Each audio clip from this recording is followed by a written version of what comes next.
Olá e bem-vindos a mais um episódio onde a música é mais do que o som. É cultura, identidade e história.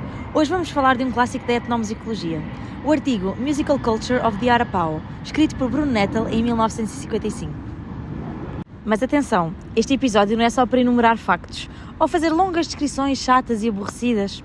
Vamos mesmo emergir no pensamento de Nettel e perceber como é que o autor analisou a música dos Arapaho e, claro, refletir criticamente sobre o próprio processo de estudar o outro através da música.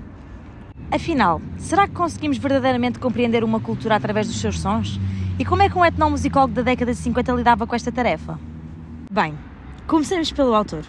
Bruno Nettel não foi apenas mais um investigador a registrar práticas musicais de outras culturas em campo, mas sim uma figura central na definição da etnomusicologia enquanto disciplina, defendendo que a música não existe de forma isolada e faz sempre parte de um sistema cultural. Nettel via a música como um fenómeno social e simbólico, algo que diz tanto sobre quem a pratica, como sobre as estruturas de poder, religião, tradição e mudança. No fundo, podemos dizer que tentou aproximar a música da antropologia, e isso sente-se claramente neste artigo. Em Musical Culture of the Arapaho, Nettel não se limita a transcrever melodias. Procura entender o papel da música no cotidiano, nos rituais e nas transformações históricas desta tribo das grandes planícies americanas.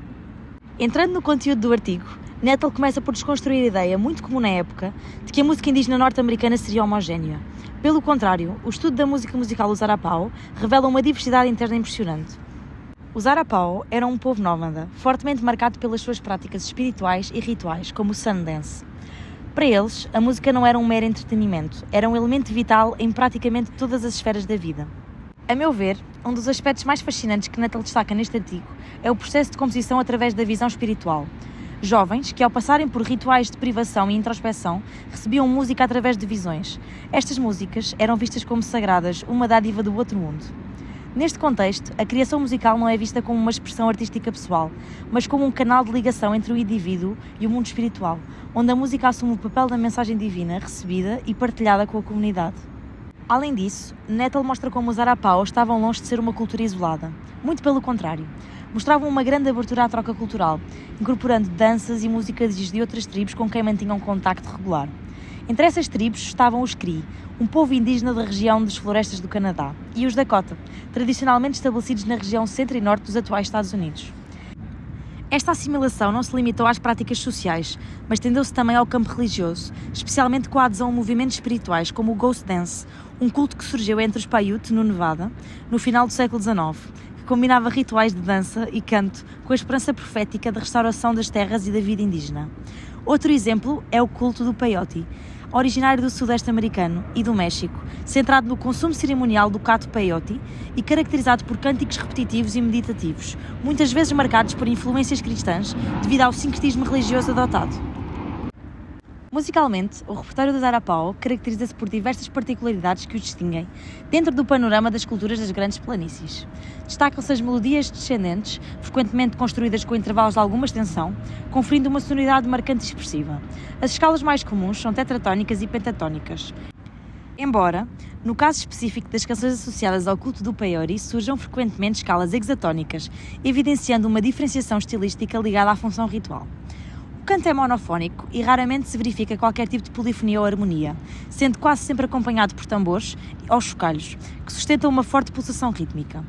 Esta pulsação é por vezes interrompida por irregularidades métricas e efeitos de sobreposição rítmica, que contribuem para uma dinâmica própria entre a voz e a percussão.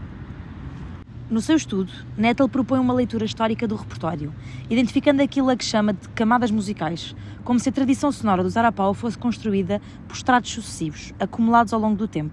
Esta perspectiva leva-o a começar pelas canções mais simples e antigas, como as canções de embalar e outras canções infantis, caracterizadas pela estrutura reduzida e funções básicas, progredindo para repertórios mais complexos, associados a rituais e práticas sociais, até chegar às influências mais recentes, resultantes dos contactos com outras culturas e movimentos religiosos. Esta abordagem, que poderíamos chamar de arqueológica, procura reconstruir a evolução da música Arapaho a partir da sua função e complexidade estrutural. Contudo, tal como veremos, esta visão também merece ser analisada criticamente, à luz das perspectivas etnomusicológicas mais atuais.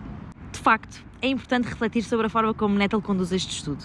Por um lado, é inegável o seu mérito. Para a década de 50 apresenta uma visão inovadora e respeitadora da cultura musical indígena. Rejeita a visão eurocêntrica da música primitiva e reconhece a vitalidade, a adaptabilidade e o dinamismo da tradição dos Arapaho.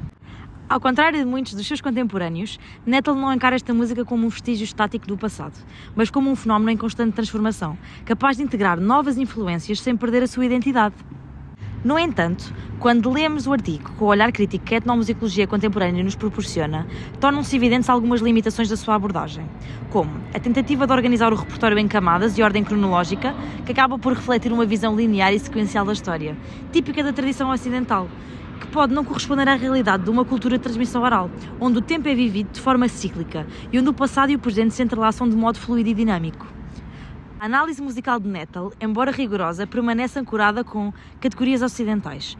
O mesmo identifica formas binárias, descreve escalas e faz referência a intervalos, próximos da afinação temperada. Este enquadramento pode inadvertidamente forçar a música do Zarapau a ser interpretada através de uma lente ocidental, afastada dos seus próprios critérios culturais e estéticos. Por fim, apesar de Bruno Nettle valorizar o contributo dos interlocutores indígenas, a quem ainda se refere como informantes, um termo desatualizado por implicar uma relação hierárquica entre o investigador e o interlocutor, é evidente que o protagonismo do discurso permanece nas mãos do próprio investigador. A voz do Zarapau é apresentada mais como uma fonte de dados do que como um agente ativo na interpretação da sua própria cultura musical. Esta questão só virá a ser amplamente debatida mais tarde, com o desenvolvimento das metodologias colaborativas, que defendem uma participação mais direta, equitativa e consciente das comunidades estudadas. Na verdade, os interlocutores são coprodutores de conhecimento e não apenas fontes. Enfim, outros tempos. Mas ainda assim vale sempre a pena fazer uma reflexão sobre estas questões, mesmo que seja inegável o papel fundamental que Bruno Nettle teve ao abrir portas para uma compreensão da música como um fenómeno cultural vivo. O seu trabalho, apesar das limitações inerentes ao contexto da sua época, continua a ser uma referência essencial para quem procura entender a complexidade das tradições musicais indígenas e o papel da etnomusicologia enquanto ponte entre culturas. No fundo, este estudo mostra como a música pode ser uma via de acesso privilegiada para compreender as formas de vida, os valores e as crenças de um povo, e é precisamente essa perspectiva que torna o trabalho de Nettle ainda atual. Obrigado por ouvir este episódio e até à próxima!